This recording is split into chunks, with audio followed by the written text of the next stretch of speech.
उपस्थित धर्म प्रेमी, श्रद्धावान, जिज्ञासु भाइयों तथा सुशील बहनों, हम लोग सतत काम कुछ ना कुछ करते रहते हैं और हर काम में सफलता मिले इसकी कोई गारंटी नहीं होती। चाहे बिजनेस का काम हो, उसके अंदर किसी को मिट्टी को हाथ लगाता है तो सोना हो जाता है और किसी का सोने की मिट्टी हो जाती है। इस तरह से सफलता असफलता का झगड़ा लगातार चलता रहता है। वैदिक धर्म वाले तो कहते हैं उसकी इच्छा, उसकी भावना, पर जैन धर्म कहता है भगवानों सफलता के लिए 5 बातें आवश्यक होती है। सफलता मिलाने के लिए 5 बातें आवश्यक होती है। पहली बात होती है स्वभाव। स्वभाव के लिए कहा गया है कि रुई की रोटी बन सकती क्या? कपास की रोटी बनाना चाहे तो बन सकती क्या? नहीं बन सकती। और गेहूं का कपड़ा बन सकता है क्या? स्वभाव है अपना अपना। गेहूं रोटी ही बनाता है, कपास कपड़ा ही बनाता है। इस तरह से अलग अलग प्रकार के स्वभाव जिसके उसके होते हैं। चाहे जितनी आप प्याज को जमीन में गाड़ के रखे, पर प्याज का गन्ना नहीं बन सकता। गन्ना होगा या आम होगा ऐसा संभव है क्या? हजारों साल अगर प्याज को आपने जमीन में गाड़ के रखा, उसको पानी दिया, सब कुछ किया, पर प्याज का आम बन नहीं सकता। भगवानों अपने अपने स्वभाव होते हैं। कुछ स्वभाव द्रव्य के स्वभाव होते हैं, कुछ क्षेत्र के स्वभाव ऐसे होते हैं। अमेरिका के लोग गोरे ही गोरे होते हैं। कैसे होते हैं? ठंडी एकदम सफेद झग गोरे होते हैं। और अफ्रीका के लोग तवे जैसे जैसे काले होते हैं, क्योंकि ये देश का स्वभाव है। देश का अपना स्वभाव होता है और अपने अपने स्वभाव के अनुसार उनको रंग रूप मिलता है। भगवानों इस तरह से काल का स्वभाव होता है। काल का भी अपना एक स्वभाव होता है। काल में समय पर बात ये हुई कि मेले में लड़की गुम हो गई। मेले में लड़की गुम हो गई, मिलने को तैयार नहीं थी। दादाजी का काल था वो।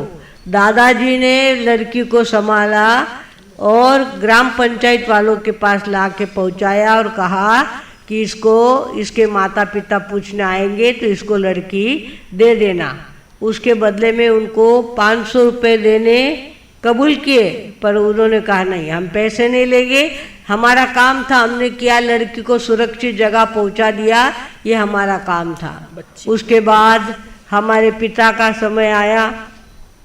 पिता ने कहा अरे देने वाले दे रहे थे पैसे, तो लेने में क्या हर्जा थी, पैसा ले लेना चाहिए था। और वास्तव में देखा जाए बिना औरत के घर नहीं चलता।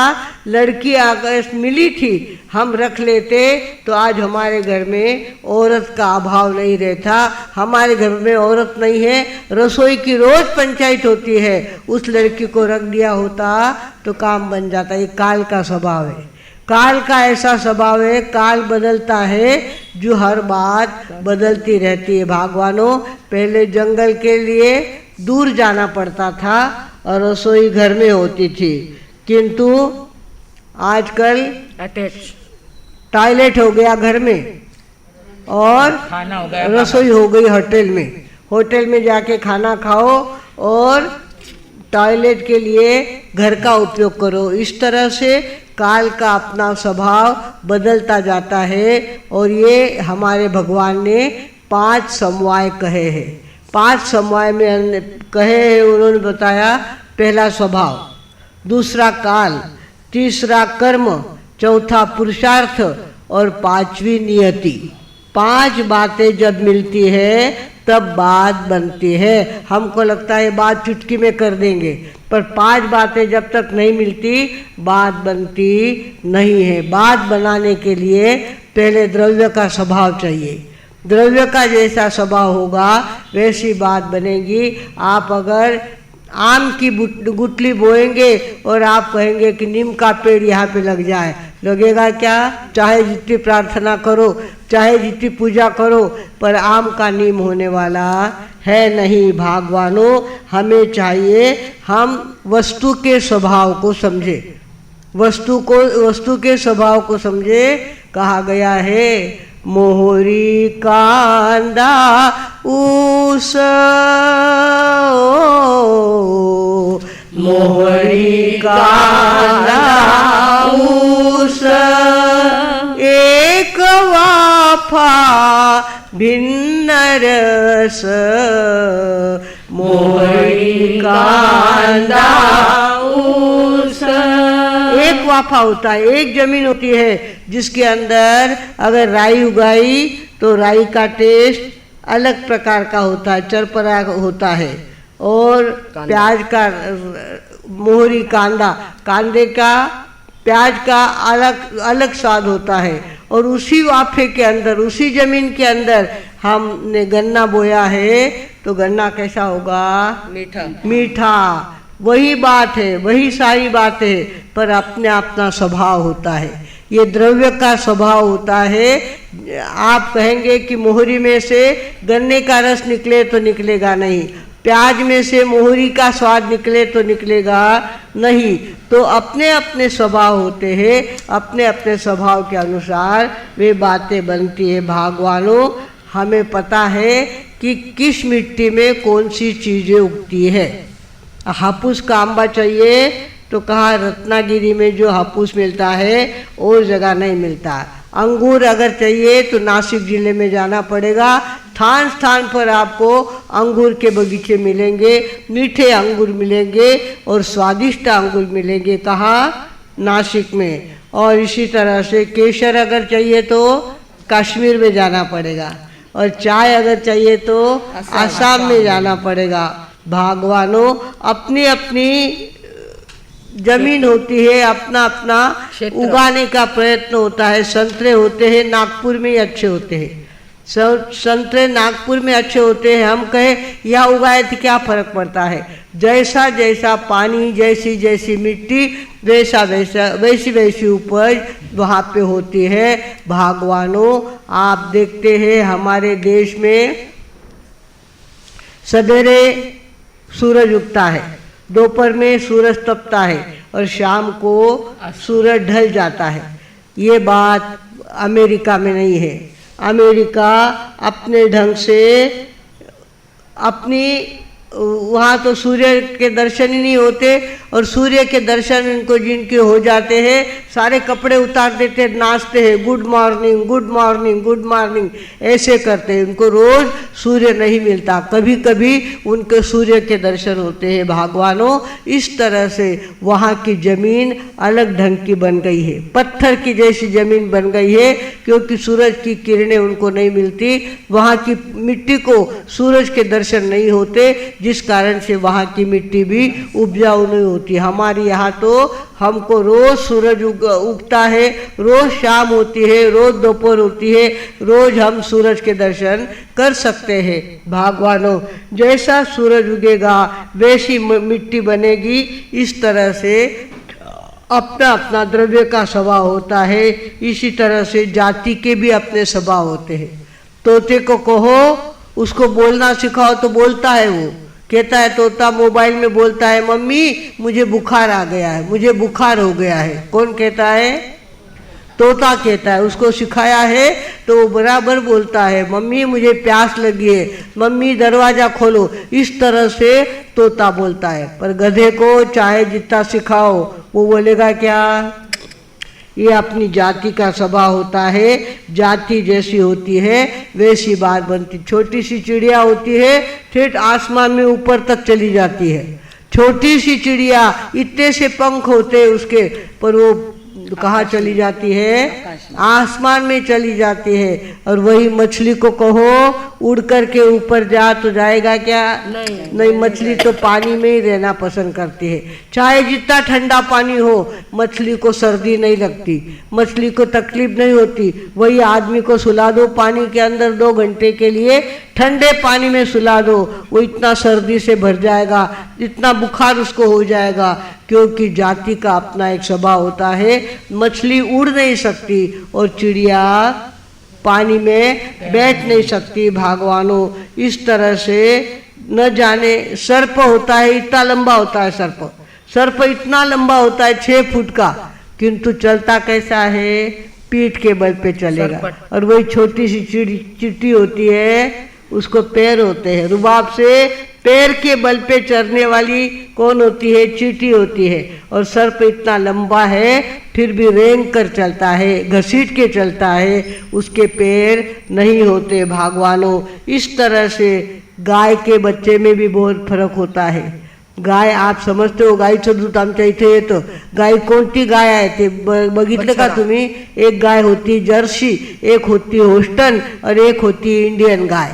इंडियन गाय होती है, गावठी गाय होती है, उसका चाहे पाव भर दूध हो पर वो इतना बच्चे के उपयोग में आता है कि पूछो मत। और वही अगर जर्सी होस्टन का बच्चा हो तो बहुत फर्क पड़ता है। हम तो गौशाला में रहते हैं लोनीकंद के अंदर, वहाँ हमने देखा एक दिन 5 बजे जर्सी गाय ने जन्म दिया। हम वहाँ गौशाला में गए हुए थे, सवेरे 5 बजे गौशाला में जर्सी गाय ने जन्म दिया, तो वो लोथड़ जैसा उसका बच्चा पड़ा ही रहा। और आधे घंटे के बाद देशी गाय ने बच्चे को जन्म दिया और 6 बजे हम देखने गए तो बच्चा कहाँ, वह बच्चा ही नहीं, कहाँ गया पता चला तो वहाँ का संस्था का जो चौका था, चौका के पास वो लड़का बच्चा खड़ा था, देशी गाय का बच्चा जन्मा भी, दौड़ने भी लग गया और कहाँ तक पहुँच गया, चौके तक पहुँच गया, भोजनशाले तक पहुंच गया। भगवानों, अपनी अपनी जाति का स्वभाव होता है, इसके लिए जर्सी और होस्टन गाय के दूध को हम पसंद नहीं करते। जर्सी और हमारे मंगल प्रभा जी महाराज साहब तो गाय का दूध मिले तो पीते हैं, वो भी देशी गाय का दूध मिले तो पीते हैं, नहीं तो दूसरा दूध नहीं पीते। भगवानों, इस तरह से दूध का भी फर्क होता है, जाति जाति का फर्क होता है, अपनी जात का खांदो रहे सो। हाँ, और देशी गाय को क्या होता है, खांदा होता है यहाँ पे, ऐसा ऊपर खांदा होता है, उस खांदे के अंदर सूर्य नाड़ी होती है। और नाड़ी को जब सूरज का प्रकाश मिलता है तो सोने की धातु जैसा द्रव्य उसके अंदर पैदा होता है, इसलिए गाय का दूध पीले कलर का होता है, पीले कलर का होता है। गाय का गोबर भी पीले कलर का होता है, क्योंकि वो नाड़ी सूरज नाड़ी होती है और सूर्य के प्रकाश से वो प्रभावित होती है और उसके अंदर पीलापन अपने आप झलकता है। भगवानों, इस तरह से कई प्रकार के स्वभाव होते हैं, काल का स्वभाव होता है, देश का स्वभाव होता है, जाति का स्वभाव होता है, द्रव्य का स्वभाव होता है, अपने अपने स्वभाव के अनुसार वो चलते हैं। ये एक बीज होता है ना, 400 गेहूं की एक रोटी होती है। एक रोटी के लिए कितने गेहूं लगते हैं? 400 गेहूं का आटा जब तैयार होता है तब एक रोटी बनती है। और वो एकेंद्रीय जीव होता है, एक गेहूं यानी एकेंद्रीय होता है, एक ज्वारी एकेंद्रीय होती है, एक बाजरी एकेंद्रीय होती है। और वो एकेंद्रीय जीव कब बेंद्रिय बन जाएगा, तेंद्रिय बन जाएगा, चौरेंद्रिय बन जाएगा, पंचेंद्रिय बन जाएगा और मनुष्य बन करके साधना करके सिद्ध भी हो सकता है। बीज ईश्वराचे रूप कृपा तेरो पटे, बीज ईश्वराचे रूप कृपा तेरो पटे, उभ्या शिवाराच्या लेखी वेदही ढाकुटे, उभ्या शिवाराच्या लेखी वेदही ढाकुटे, अन्न रूप घेऊन येतो अनंत आकारा, अन्न रूप घेऊन येतो अनंत आकारा, तुझी शेतवारी विठूचा देवारा, तुझी शेतवारी विठूचा देवारा। इस तरह से भगवान ने कहा है तुझी शेतवाड़ी जिसके अन्न रूप घेऊनी है तो अनंत आकारा। वो दाना एक दाना होता है, इसके अंदर एक ईश्वर है। वो कब पंचेंद्रिय बनेगा, कब साधना करेगा, कब सिद्ध हो जाएगा पता चलता नहीं है। भगवानों अनंत का आकार लेने वाला खेती का बीज होता है, अन्न रूप घेऊनी है तो अनंत आकारा। इस तरह से हमारे देश के अंदर इतना ज़्यादा अध्यात्म फैला हुआ है और ऐसे ऐसे गीत बनाते हैं कि देखते ही रह जाओ। तुझी शेतवाड़ी विठूचा देवारा, उसके अंदर जो खेती उगती है, खेती में फसल आती है, कितने दाने उसके अंदर अनाज के आते हैं, जितने दाने उतने ईश्वर, जितने दाने उतना परमात्मा, और जितने दाने उतनी शक्ति बढ़ने की शक्ति रखने वाला वो दाना होता है। भगवानों हमें चाहिए कि हम वस्तु का स्वभाव समझे। सफलता आपका हमको मिलानी है तो पहले हम क्या देखें, वस्तु का स्वभाव देखें। वस्तु का स्वभाव क्या है इसका चिंतन करें और उसके बाद वस्तु का उपयोग करें। उसके बाद काल का स्वभाव, काल भी बड़ा महत्व होता है। 5 समय हमारे यहाँ कहे गए हैं, स्वभाव, काल, कर्म, पुरुषार्थ और नियति। ये 5 बातें बताई है भगवान ने। 5 बातें जब तक नहीं मिलती तब तक बात बनती नहीं। आदमी का बच्चा पैदा होना होता है तो उसको कितना समय लगता है।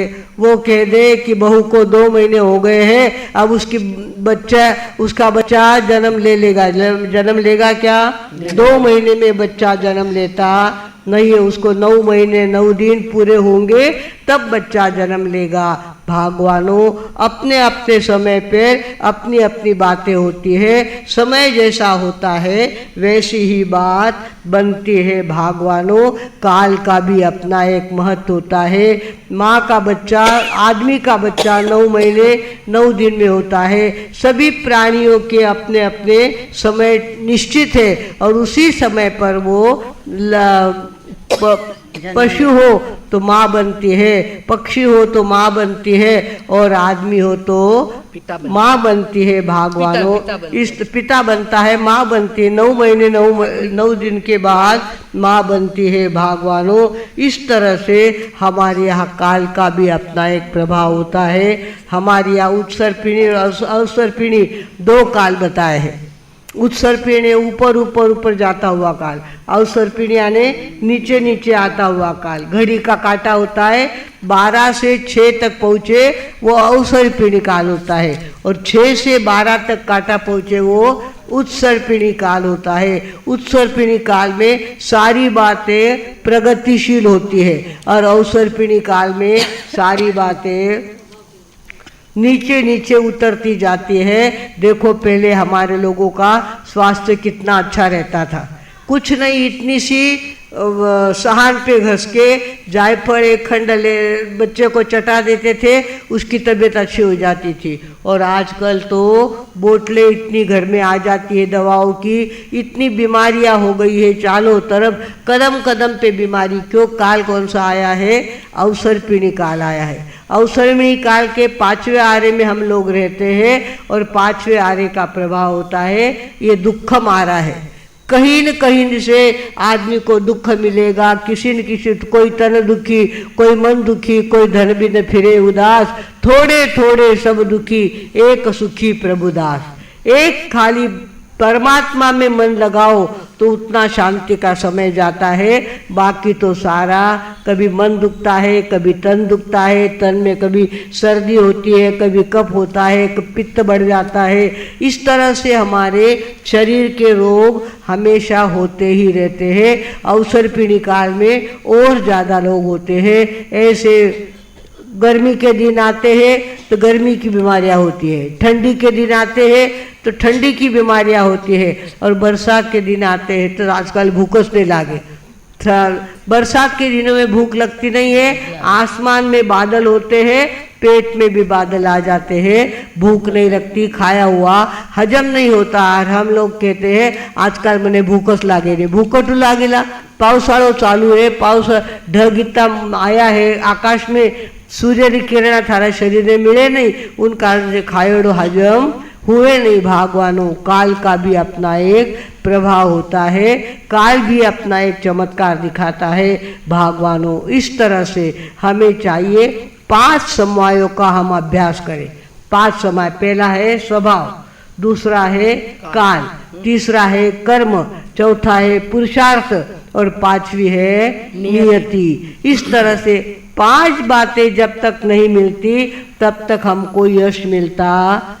किसी भी काम में यश मिलाना है, 5 बातें मिलेगी तो हमको यश मिलेगा। 5 बातें अगर नहीं मिली तो यश मिलने वाला है नहीं। भगवान ने कहा ऊपर कोई भगवान नाम की शक्ति बैठी हुई नहीं है, निसर्ग है, निसर्ग का काम करता है, निसर्ग है ऊर्जा देता है, निसर्ग है शक्ति देता है, निसर्ग परिवर्तित होता है, पर निसर्ग किसी का नौकर नहीं है। वो किसी को काला गोरा बनाता नहीं है, किसी को श्रीमंत पैसे वाला बनाता नहीं है। ये 5 बातें जब मिलती है तो आदमी को सफलता मिलती है।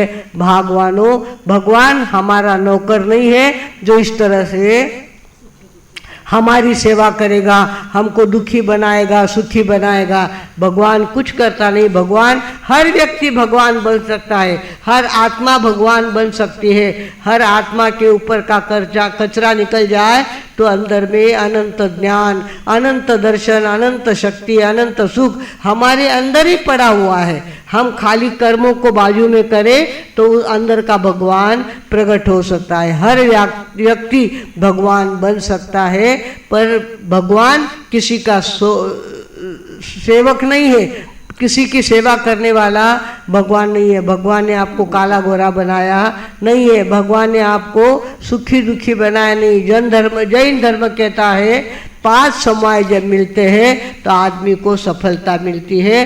5 समवायों का मिलना बहुत जरूरी होता है। आज हमने वस्तु का स्वभाव देखा, देश का स्वभाव देखा, व्यक्ति का स्वभाव देखा, जानवरों का स्वभाव देखा। आगे काल भी हमें काल की कुछ चर्चा हमने की है और आगे भी चर्चा करने वाले हैं। आज अपना समय हो गया है, इसके लिए यहीं पे विराम लेती हूँ। कल हम देखेंगे कर्म किसको कहते हैं, पुरुषार्थ से क्या लाभ होता है, कर्म से क्या लाभ होता है और नियति अपना करिश्मा कैसा दिखाती है। ये समय आने पर आपके सामने प्रकट करेंगे। आज इतना ही बोलकर अब मैं विराम लेती हूँ। ओम शांति।